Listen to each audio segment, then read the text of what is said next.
नमस्कार मंडळी, मी शीतल आणि तुम्ही पाहताय दिल्लीकर मराठी। सध्या चालू आहे नवरात्र आणि नवरात्रीचे 9ही दिवस अत्यंत महत्त्वाचे असतात। नवरात्रीच्या या 9 दिवसांमध्ये आपण आपल्या कुलदेवीची जी काही सेवा उपासना करतो त्याला धार्मिक भाषेमध्ये कुळाचार करणं असं म्हटलं जातं।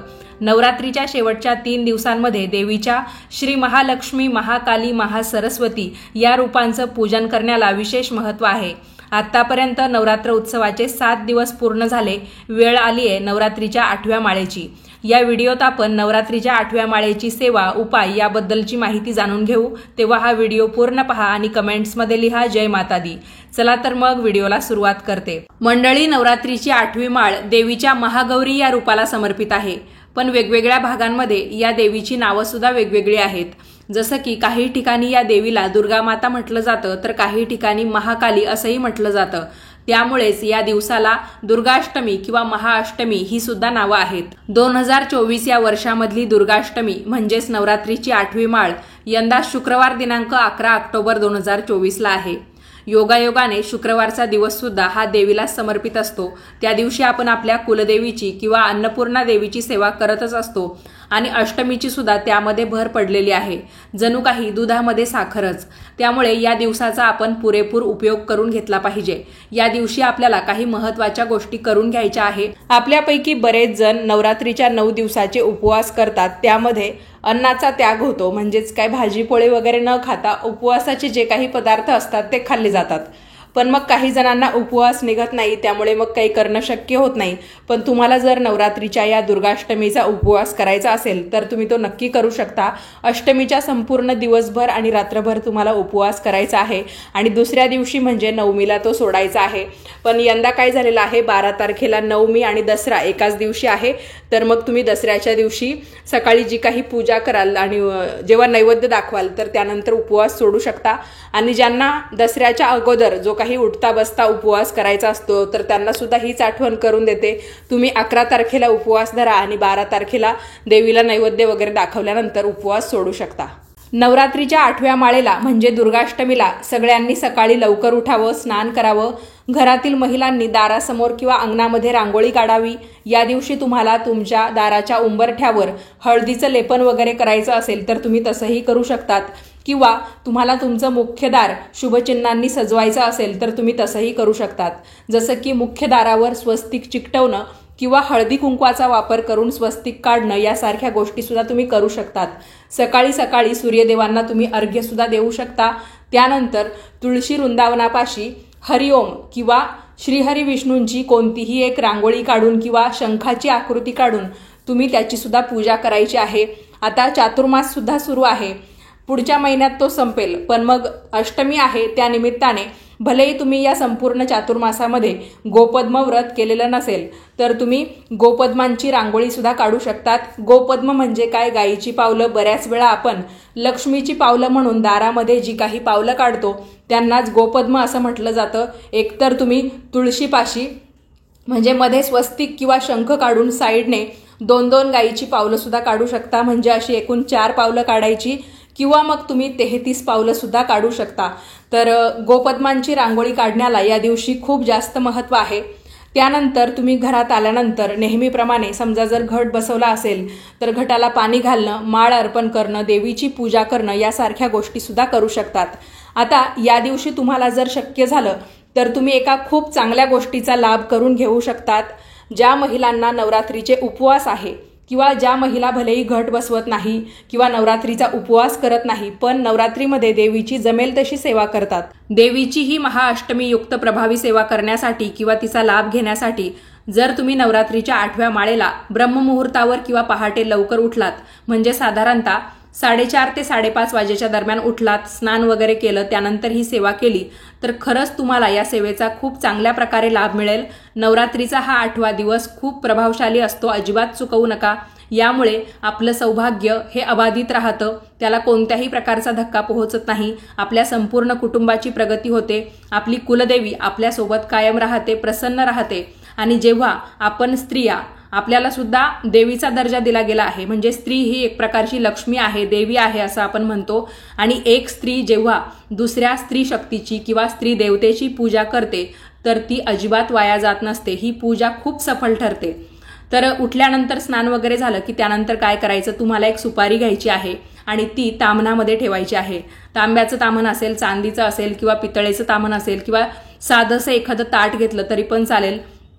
त्याच्यावर तुम्हाला सर्वात पहिल्यांदा 2-3 तांदळाचे दाणे ठेवायचे आहे, ज्यांना आपण अक्षता म्हणतो. त्याच्यावर सुपारी ठेवायची. या सुपारीवर थोडंसं हळदी कुंकू वाहायचं. त्याच्यानंतर कुंकू घ्यायचं आणि हे कुंकू तुम्हाला ओम श्री महागौरी देवे नमहा, ओम श्री महागौरी देवे नमहा हा मंत्र म्हणत म्हणत 108 वेळा त्या सुपारीवर वाहायचा आहे. आपली देवी माता घटी बसलेली असते, तर आपण देवीचा टाक असेल, मूर्ती असेल, फोटो असेल तर तो 9-10 दिवस उचलत नाही. त्यामुळे सुपारीलाच आपण महागौरी देवी मानून किंवा महाकाली दुर्गा माता मानून तिच्यावर कुंकुमार्चन करायचं असतं.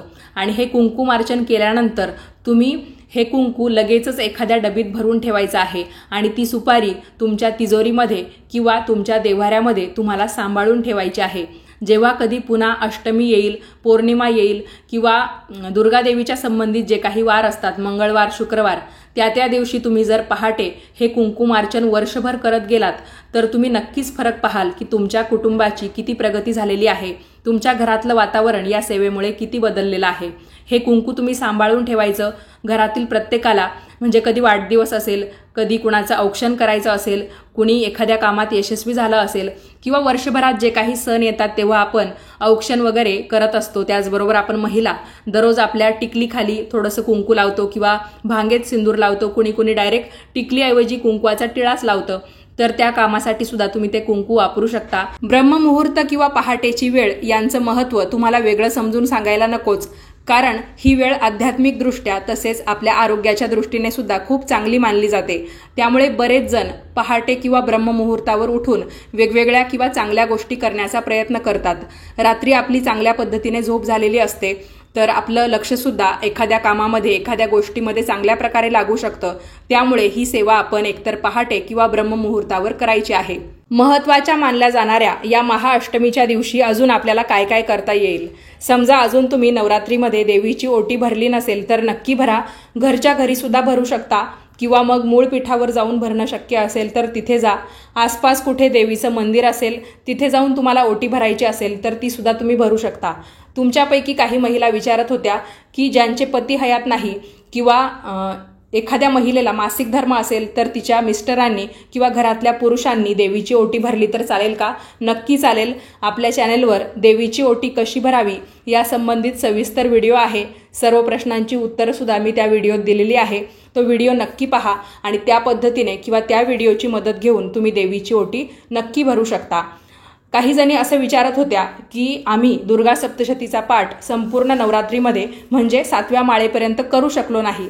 समजा आम्हाला महाअष्टमीचं औचित्य साधून एकाच दिवशी दुर्गा सप्तशतीचा एक पाठ पूर्ण करायचा असेल तर आम्ही करू शकतो का? हो, तुम्ही नक्कीच करू शकता.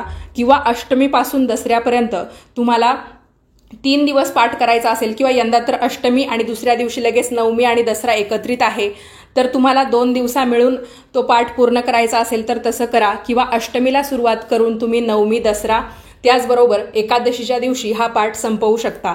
म्हणजे असे भरपूर पर्याय आहे. आपली वेळ पाहून किंवा आपल्याला कशा पद्धतीने ॲडजस्ट करता येतं त्या पद्धतीने सुद्धा आपण दुर्गा सप्तशतीचा पाठ करू शकतो. ज्यांचं दुर्गा सप्तशतीचं पारायण पूर्ण झालं असेल त्यांनी अष्टमीच्या दिवशी आता या पारायणाचं उद्यापन केलं तरी पण चालेल. काही जण विचारत होते की उद्यापन म्हणजे नेमकं काय असतं. बघा, कोणतंही व्रतवैकल्य असेल किंवा एखाद्या ग्रंथाचं पारायण असेल तर त्याचं उद्यापन किंवा सांगता करणं म्हणजे काय की आपण थोडाफार दानधर्म त्या दिवशी केला पाहिजे. तर अष्टमीच्या दिवशी तसंही आपण कन्यापूजन करतो. देवीचं कुमारिका स्वरूप अतिशय प्रभावी मानलं जातं. त्यामुळे तुम्ही 1 ते 9 या संख्येमध्ये कितीही कन्या तुमच्या घरी बोलवू शकता किंवा एकच कुमारिका तुम्ही बोलवली आणि तिची पूजा केली तरी पण चालेल. किंवा एक मुलगा, एक मुलगी तुम्ही 2 ते 10 या वयोगटातली बोलवून त्यांची म्हणजे देवीचं कुमारिका स्वरूप आणि मुलगा म्हणजे बटू अवतार हे मानून तुम्ही त्यांची पूजा करू शकता, त्यांचा मानपान करू शकता. नैवेद्यामध्ये तुम्ही त्यांना खाण्यासाठी खीर, पुरी त्याचबरोबर हरभऱ्याची उसळ असा नैवेद्य करू शकता. किंवा मग तुम्हाला आवडेल ते पदार्थ बनवून तुम्ही त्यांना नैवेद्याच्या स्वरूपामध्ये खायला देऊ शकता. तर हे झालं कुमारिका पूजन. त्याचबरोबर या दिवशी होम हवन करण्याला विशेष महत्त्व आहे. नवरात्र काळामध्ये केलेल्या कुळाचारामध्ये आपल्याकडून काही चूकभूल झाली असेल किंवा आपल्या घरात जी काही नकारात्मकता असेल ती आपल्याला नष्ट करायची असेल, नवरात्रीचा काळ तसाही चांगला मानला जातो. तर या सर्व गोष्टींचं एक सार किंवा नवरात्रीच्या या दुर्गा सप्तशती पारायणाची सांगता म्हणून सुद्धा बरेच जण होम हवन करतात. होम हवन कसं करावं याचा सुद्धा सविस्तर व्हिडिओ आपल्या चॅनलवर आहे. आणि तुम्हाला जर खूप मोठा होम हवन विधी करणं शक्य नसेल, समजा तुमच्याकडे हवन करण्यासाठीचं भांडं नसेल, हवन करण्याचं साहित्य नसेल, हवन करण्याचं भांडं म्हणजे ज्याला आपण हवन कुंड किंवा हवन यज्ञ म्हणतो, तो नसेल तर काय करायचं, एक छोटीशी मातीची पंती घ्यायची किंवा तुम्ही कापूर ज्यामध्ये जाळता ते भांडं घेतलं तरी पण चालेल, किंवा तुमचं देवपूजेचं ताट तुम्ही थोड्या वेळासाठी होम हवन करण्यासाठी घेतलं तरी पण चालेल. त्याच्यामध्ये थोडेसे तांदूळ ठेवायचे, त्या तांदळावर 2 कापूरवड्या ठेवायच्या, 2 लवंग ठेवायच्या. त्याच्यानंतर तुमच्याकडे जर समजा मसाल्याच्या डब्यामध्ये तेजपान किंवा ज्याला आपण तेजपत्ता, तमालपत्र या नावांनी ओळखतो ते असेल तर ते पान सुद्धा घ्यायचं. नसल्यास फक्त तुम्ही तांदूळ, 2 कापूरवड्या आणि 2 लवंग घेतल्या तरी पण चालेल. आणि हे सगळं साहित्य तुम्हाला प्रज्वलित करून द्यायचं आहे. जोपर्यंत तो होम चालू आहे तोपर्यंत तुम्ही तो होम संपूर्ण घरामध्ये फिरवू शकता आणि प्रार्थना करून तुमच्या झालेल्या चूकभुलीबद्दल तुम्ही देवीकडे क्षमा याचना सुद्धा करू शकता. हा सुद्धा होम एका मोठ्या होमा इतकाच प्रभावी ठरतो. यामुळे आपल्या घरामध्ये देवीचं एक अस्तित्व तयार होतं आणि देवीच्या कृपेने आपल्या घरामध्ये जी काही नकारात्मकता असते ती सुद्धा नष्ट होऊन जाते. यानंतर अष्टमीच्या दिवशी संध्याकाळी दिवे लागणीच्या वेळेला तुम्हाला एक महत्त्वाचा उपाय करायचा आहे. तुमच्यापैकी तशाही बऱ्याचशा महिला संध्याकाळ झाली, दिवे लागणीची वेळ झाली की एखादा दिवा मुख्य दाराच्या एका कोपऱ्यामध्ये आणि एखादा दिवा किंवा पंती तुळशीमध्ये नक्कीच लावत असतील.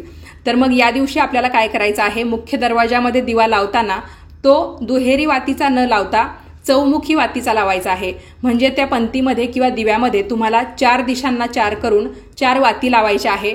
पण या 4ही वाती तयार करताना तुम्हाला त्याला थोडं थोडं कुंकू लावायचं आहे. कुंकू हे सौभाग्याचं प्रतीक मानलं जातं. देवींना आवडणारी सर्वात प्रिय वस्तू किंवा एक देवी तत्व असणारा पदार्थ म्हणून आपण कुंकवाकडे पाहतो. तर सर्व वातींना थोडं थोडं कुंकू पण लावायचं.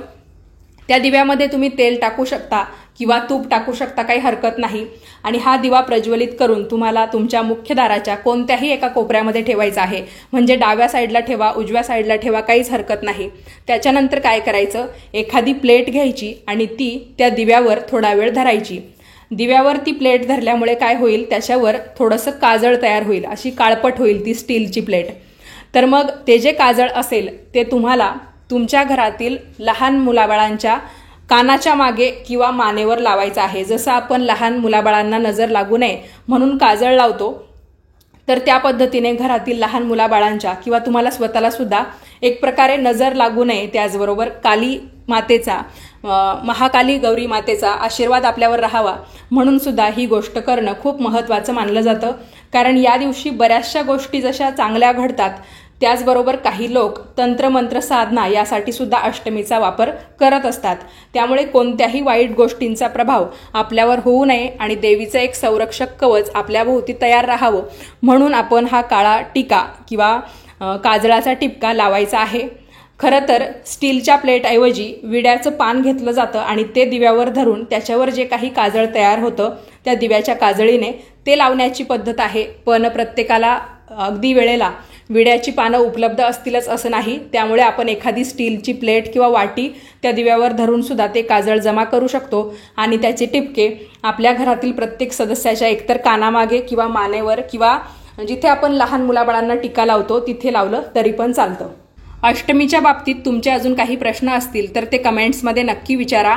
आपण भेटूयात पुढच्याच नवीन व्हिडिओमध्ये. तोपर्यंत सर्वांनी काळजी घ्या आणि याच पद्धतीचे धार्मिक आध्यात्मिक व्हिडिओ पाहण्यासाठी आजच आपल्या दिल्लीकर मराठी या यूट्यूब वाहिनीला सबस्क्राईब करा. व्हिडिओ पाहिल्याबद्दल तुम्हा सर्वांचे खूप खूप आभार आणि दुर्गाष्टमीच्या भरभरून शुभेच्छा सुद्धा.